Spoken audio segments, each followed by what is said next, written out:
નમસ્તે શારદે દેવી સરસ્વતી મતિ પ્રદે વસતો મમ જીવ્યાગ્રે સર્વ વિદ્યા પ્રદા ભવ. સર્વાત્માઓને નમસ્તે. મારું નામ હર્ષિદાબેન શિરીષભાઈ ત્રિવેદી છે. મારો વિષય છે આપણી જ્ઞાતિમાં અભ્યાસનું મહત્વ. સા વિદ્યાયા વિમુક્ત અજ્ઞાનમાંથી જ્ઞાન તરફ લઈ જાય તે જ સાચી વિદ્યા છે. જે શરણનો શિસ્તબદ્ધ રીતે ઉપયોગ કરવામાં આવે છે તે જ સાચું શિક્ષણ છે. વિદ્યા એ એવી સાધના છે કે જે બાળકને ખૂબ જ આગળ વધારવા માટે, પોતાનું જીવન ઉજ્જવળ બનાવવા માટે વિદ્યાનો પાયો ખૂબ જ પાકો કરવો જરૂરી છે. ઘરથી બાળક છૂટું પડી એટલે કે મા જ્યારે શિક્ષણ આપે છે એટલે કે માતા જ સૌ શિક્ષકોની એક ગરજ સારે છે. ત્યારબાદ પોતાના બાળકને શિક્ષણ તરફ આગળ લઈ જવા માટે સ્કૂલોમાં મૂકે છે અને બાળક ધીમે ધીમે પ્રગતિના તરફ આગળ વધતું હોય છે. તો તેનામાં વિનમ્રતા, અડગતા, દ્રઢતા જેવા ગુણોને તેનો વિકાસ સ્કૂલોમાં જઈને પછી થતો હોય છે. અને બાળક આગળ વધતા જે ક્ષેત્રમાં જવું હોય તે ક્ષેત્ર તરફ પોતાની પ્રગતિને સાધતો હોય છે શિક્ષકોના માર્ગદર્શન તળે. અને સમાજમાં પણ સંગઠન, એકતા અને સંબદ્ધતા અને સાથે રહીને જે કંઈ કરવામાં આવે છે એવા સમાજની ભાવનાવાળા જ્ઞાતિબંધુઓ એક સમાજની સંરચના કરે છે. અને આવા સમાજથી જ બીજા બાળકોને પણ આગળ લાવવા, ઉન્નતિના માર્ગે લઈ જવા માટે સમાજ ખૂબ જ ઉપયોગી છે. અને સમાજને પણ બીજા બાળકોની આવા તટસ્થતાવાળા બાળકો આગળ વધી અને પોતાના ક્ષેત્રમાંથી પોતાના સમાજને ઉપયોગી થાય એવું ઈચ્છતા હોય છે. એટલે જ બાળક પોતાની રીતે પ્રગતિ કરતા, આગળ વધતા અને દિવસો દિવસ ઉત્તરોત્તર પ્રગતિના પંથે જતા એટલા ઉન્નત બનતા હોય છે કે તે કોઈપણ ક્ષેત્રમાં આગળ વધે ત્યાં એ પોતાનો પ્રગતિનો પંથ પોતે જ નક્કી કરતો હોય છે. એ ક્યારે બને તો તેનામાં એકાગ્રતા હોય, દ્રઢતા હોય, આત્મવિશ્વાસ હોય અને પૂર્ણ શ્રદ્ધા હોય ત્યારે તે બાળક પોતાની રીતે આગળ વધવા સક્ષમ બનતું હોય છે. પરંતુ સમાજમાં અત્યારે આપણે જોઈએ છીએ કે બેદરકારી વધી ગઈ છે અને સાથોસાથ આત્મવિશ્વાસ તો છે જ, પણ પ્રભુમાં જે વિશ્વાસ છે તેમાં પણ ઓછું થઈ ગયું છે. અને આજુબાજુનું વાતાવરણ એવું ખરાબ થઈ ગયું છે કે એ વંટોળમાંથી નીકળવું બાળક માટે ખૂબ અઘરું થઈ ગયું હોય છે. અને બાળકને ઝડપથી પોતાનો વિકાસ કરવો હોય છે, તેથી તે ટૂંકા ગાળાના રસ્તા ઉપર જવા માટે આકર્ષાય છે અને નાના નાના પગલાં ભરી અને પોતે આગળ જવા ખરાબ રસ્તા ઉપર જઈ ચડતો હોય છે. અને ત્યાંથી તેને પાછો વાળવો આપણા સમાજની ફરજ છે. અને તે કરવા માટે સમાજે આવા બાળકોને પોતાના માર્ગદર્શન તળે ધીમે ધીમે સાચા માર્ગે વાળવા જોઈએ. અને ત્યાર પછી જે બાળકો જે પોતાની રીતે સક્ષમ છે, એનો પાયો પાકો છે, એટલે ઇમારત બનવા માટે, એટલે કે ઇમારતને આગળ લઈ જવા માટે, પોતાનું ધ્યેય આગળ વધારવા માટે આવા બાળકો માનસિક રીતે, શારીરિક રીતે, બૌદ્ધિક રીતે અને આધ્યાત્મિક રીતે જે ઉન્નતિ કરે છે અને જે પાયા નાખે છે તે શ્રદ્ધાના પાયા ઉપર આશાના બિંબ થકી પોતાની ઇમારત ચણવા તે શક્તિશાળી બનતો હોય છે. અને એ જ બાળકો જ્યારે તે દૃઢ બને છે ત્યારે પોતાની રીતે એટલા સક્ષમ બને છે કે તેને બીજાના માર્ગદર્શન તળે અને માર્ગદર્શન વિના પણ પોતે આગળ ઉઠી શકે છે. અને જે જાગૃતતા તરફ તે જઈ રહ્યો હોય છે ત્યાંથી તે આગળ વધી અને પોતાનું ક્ષેત્ર એવું સક્ષમ બનાવે છે કે આગળ જતાં પોતે મજબૂત માનવી બનવા સક્ષમ, પોતાનું વ્યક્તિત્વ રજૂ કરવા તે સક્ષમ બનતો હોય છે. વ્યક્તિત્વ વિકાસ એટલે શું? તો જ્યારે મનુષ્ય છે એ શ્રેષ્ઠ માનવી હોય છે અને કુદરતે તેને આપેલી બધી બક્ષિસોમાંથી તે પોતાનું જીવન જ્યારે પલાયનતાવાદી તરફ જાય છે, એટલે કે વિદેશ તરફ જવા માટે આકર્ષાય છે, ત્યારે તેનામાં જે રહેલી ક્ષમતાઓ હોય છે તે ક્ષમતાને તે ઉજાગર તો કરે છે, આગળ પણ વધે છે, પણ ત્યાંનું વાતાવરણ, ત્યાંની બોલી, જગ્યા, સ્થળ એ બધું તેને અનુકૂળ હોય ન હોય અને તે ઘણીવાર આત્મઘાત કરવા પણ મજબૂર બનતો હોય છે. ત્યારે માતા પિતાએ તેની મૂંઝવણ સમજી અને બાળકને સાચી કઈ દિશામાં જવું છે તે જણાવવા માટે બાળકોને હૂંફ, પ્રેમ અને સહકારથી તેને સમજી અને સમજાવવું ખૂબ જ જરૂરી છે. એટલે જ પાશ્ચાત્ય ઢબ તરફ ન વળતા આપણા બાળકો આપણી સંસ્કૃતિમાં, એટલે કે આપણા જ ભારતમાં પોતાનું યોગદાન આપે, જેમ કે કળા, વિજ્ઞાન વગેરે દિશાઓમાં આપણા બાળકો આપણા જ દેશને યોગ્ય રીતે પોતાનું અનુદાન આપશે તો આપણો સમાજ આગળ જવા માટે ખૂબ જ ઉન્નત બનશે. અને એ માટે જરૂરી છે સારા સેમિનારો કરવાની. અને બાળકોને જો જરૂરિયાત હોય આર્થિક કે કોઈ પણ રીતની મદદ તેને જોતી હોય તો તે આપવા માટે સમાજે પણ આગળ આવવું જરૂરી છે. સમાજની બેન દીકરીઓ પણ એની રીતે ઘણી ખૂબ આગળ આવેલી છે. અને વાત કરીએ વૈજ્ઞાનિકની તો થોમસ આલ્વા એડિસન જેણે બલ્બની શોધ કરી તે એકવાર પોતાનું સવારના પરમાં પોતે બ્રશ કરતો હતો ત્યાંની નજર ટીવીમાં જાય છે કે એક કારખાનું સળગતું હોય છે, જોવે છે તો પોતાનું જ કારખાનું હોય છે. ત્યાં તે દોડી જાય છે અને રાખનો ઢગલો જોઈને તે મૂંઝાયા વગર પોતે અડીખમ મનનો હોય છે.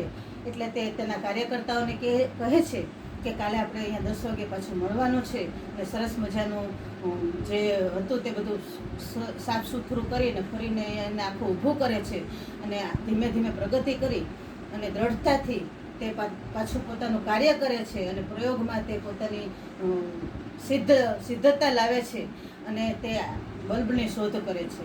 આવા મનોબળવાળા શું ન કરી શકે. એ જ રીતે એક ગૃહ ઉદ્યોગ ચલાવતા આખું ગૃહપતિ હોય છે તે બાળકોની સાર સંભાળ લેતા હોય છે, સારી રીતે પ્રગતિ કરાવતા હોય છે, સારા સારા શિક્ષણ આપતા હોય છે. ત્યારે એક વખત લાકડાની જરૂર પડતા તે બાળકોને કહે છે કે જાઓ બાળકો તમે જંગલમાંથી થોડા લાકડા લઈ આવો ને. ત્યારે એક નાનું બાળક કહે છે કે મારે પણ જવું છે. તો તે ગૃહપતિ કે ના તું ન જઈ શક, તું હજી નાનો છે, તું ભૂલો પડી જઈશ. તો કે ના મારે તો જવું છે. અને તેના વિશ્વાસથી શિક્ષકને એમ થાય છે કે હા ભલે જતો એમ, એટલે તેને મોકલે છે. પણ ત્યાં એ ભૂલું પડી જાય છે, જુદું પડી જાય છે, પણ પોતાની મનોવૃત્તિ એટલી મજબૂત હોય છે કે તે પોતાનો રસ્તો પોતે જાતે શોધી લે છે અને બીજા વિદ્યાર્થીઓની પહેલાં તે લાકડા લઈને ઘરે પરત આવે છે.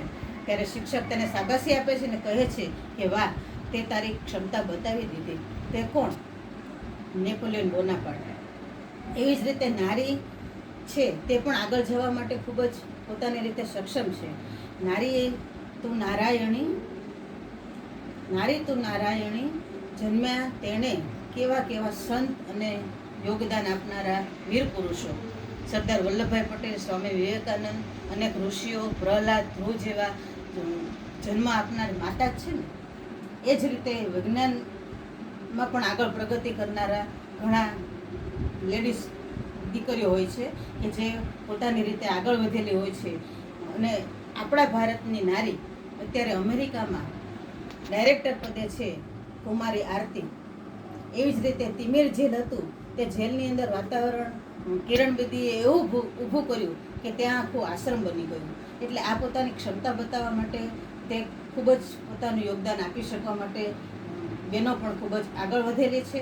અને બહેનો છે એ પુરુષોથી પણ આગળ, એની સમવડીની પણ એનાથી આગળ જવા માટે સક્ષમ છે. પણ પાશ્ચાત્ય ઢબમાં ઢળેલી એનું અનુકરણ કરતા અત્યારે સ્ત્રીઓ પણ થોડીક પાછી પડતી હોય છે. આ ન થવું જોઈએ અને સમાજે એને એ તરફ ન જતા સાચા માર્ગ તરફ વાળવા માટે તેને દોરવું અને માર્ગદર્શન આપવું ખૂબ જરૂરી છે. સમાજમાં આ ખૂબ જરૂરી છે કે બહેનો અને ભાઈઓ એટલે કે યુવાધનની ખૂબ જ જરૂર છે. અને તેની જ માટે સિક્કાની જેમ બે બાજુ હોય છે એમ સમાજને આવા યુવાધનની જરૂર છે અને યુવાધનને સમાજની જરૂર છે. એકબીજાના સાથ સહકારથી, સંગઠનથી અને સમાનતાથી જો આગળ વધે તો ખરેખર શું ન કરી શકે. વિવેક જેનામાં હોય છે તે કોઈ પણ કાર્ય કરવા સક્ષમ હોય છે. એક વખતની વાત છે કે એક સુસેન હોય છે જે પોતાના શિષ્યને ત્યાં જાય છે અને ત્યાં ભોજન સમારંભ હોય છે. ત્યાં એ લોકો જમતા હોય છે. જમી લીધા પછી હજી જમતા હોય છે. ત્યાં જમતા જે શેઠ હોય છે એની નજર ઊંચી કર્યા વગર તો પોતે જમવામાં જ મશગુલ હોય છે. પરંતુ સુસેન જે હોય છે તે જોવે છે કે ત્યાંનો જે હબસી હોય છે એ પોતાની સેવા બજાવતો હોય છે, બધાને સારી રીતે પીરસતો હોય છે અને પોતાનું જે કામ હોય છે એ તે નિષ્ઠાથી કરતો હોય છે. એટલે જમ્યા પછી તેને બોલાવે છે ને તેનો આભાર માને છે. ત્યારે શેઠ કહે છે કે એનો કાંઈ આભાર થોડી હોય. તો કે કેમ ન હોય, એ એની ફરજ બજાવે છે. તો આપણું પણ કર્તવ્ય છે કે આપણી પણ પ્રેમ અને આભાર વ્યક્ત કરવા નાના માણસોને પણ આપણી જરૂર છે. એવી જ રીતે સમાજમાં પણ ઘણા મધ્યમ વર્ગના ગરીબ બાળકો છે એને પણ તમે આગળ લાવવા માટે જો સારા પ્રયત્ન કરો તો આપણું સમાજ ખૂબ જ સારી રીતે ઉન્નતિની તરફ આગળ વધતું જશે. ત્યાર પછી એક વાત છે કે અંકિતા મુલાણી જે સારી સ્પીકર છે અને એટલું સરસ મજાનું એનું વક્તવ્ય છે કે એ સાંભળીને આપણે મંત્રમુગ્ધ થઈ જઈએ. પણ તે જ્યારે 10મામાં હતી ત્યારે એને ફક્ત 55% આવેલા. તેથી તે નાસીપાસ ન થઈ. તેણે એક મેગેઝિનમાં વાંચ્યું અને તે હતું સુરતના એક તત્વજ્ઞાનનું કે